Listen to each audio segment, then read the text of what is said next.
Jumpa lagi dengan Mimin Oyen GG.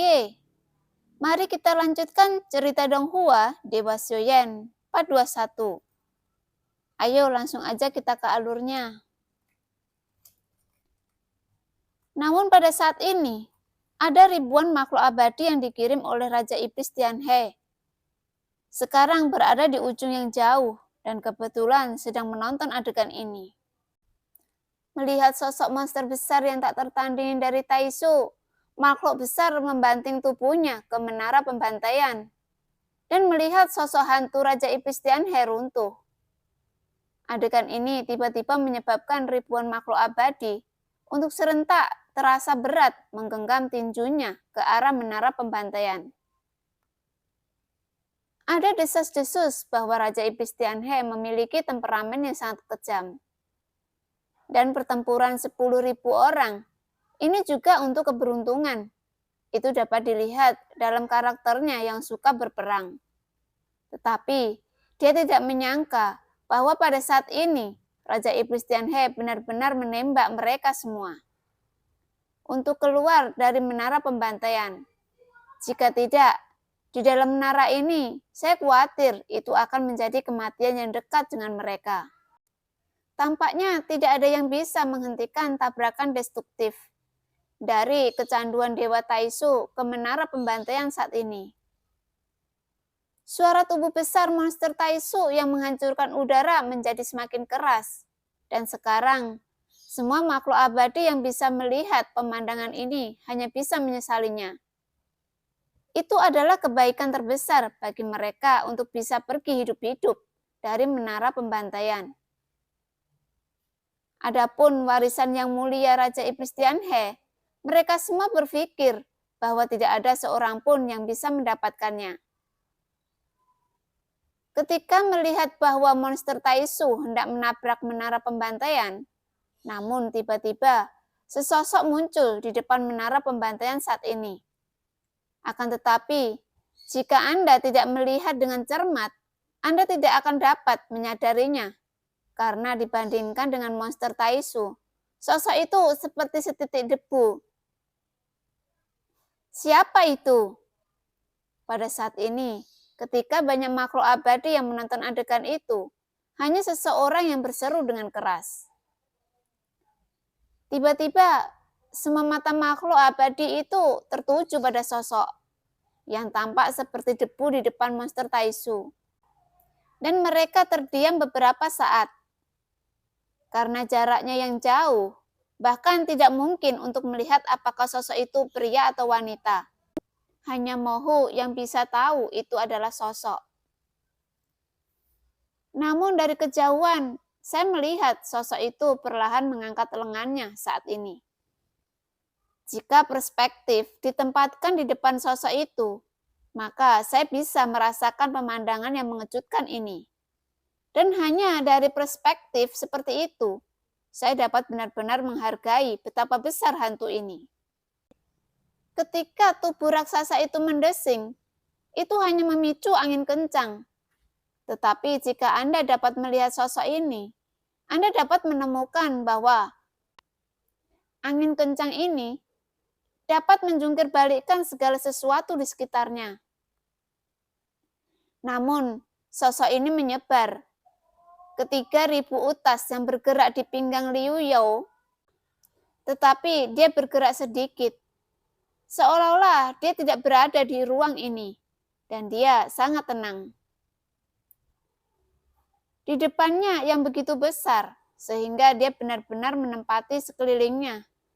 Dan sosok itu perlahan mengangkat tangannya saat ini, kemudian menekan ke arah kekosongan di depannya. Tetapi pada saat ini tidak ada perubahan yang terjadi. Akan tetapi, setelah beberapa nafas, saya dapat mendengar suara tangisan yang menggema. Namun ketika suara tabrakan yang tumpul bergema di kehampaan, ada suara ledakan keras. Duar.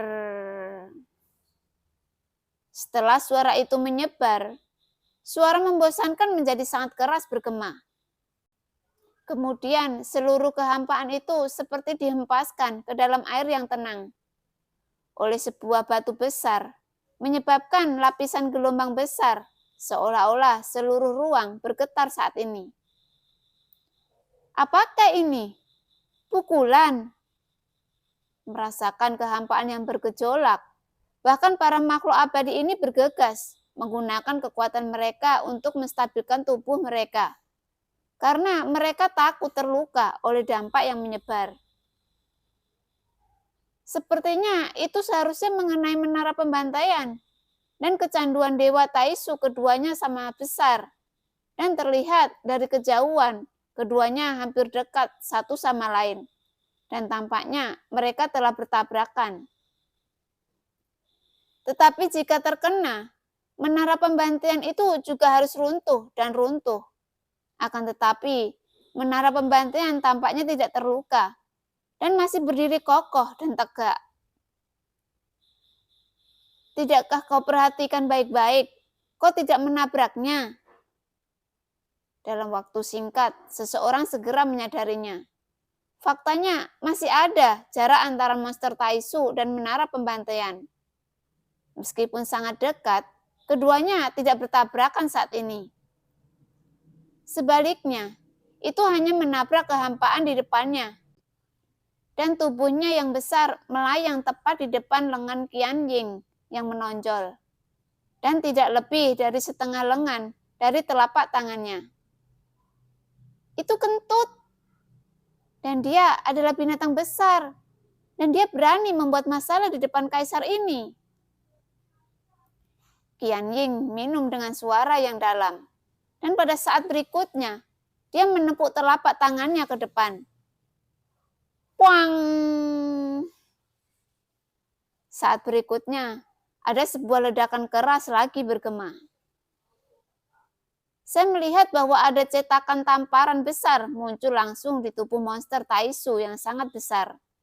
Itu mengalir melalui setengah dari tubuhnya, bahkan langsung menghancurkan kepalanya menjadi potongan besar, dan tubuh yang terbuat dari emas dan besi itu hancur berantakan saat ini. Seluruh tubuhnya miring ke samping. Dia benar-benar kehilangan pusat gravitasinya dan menabrak tanah.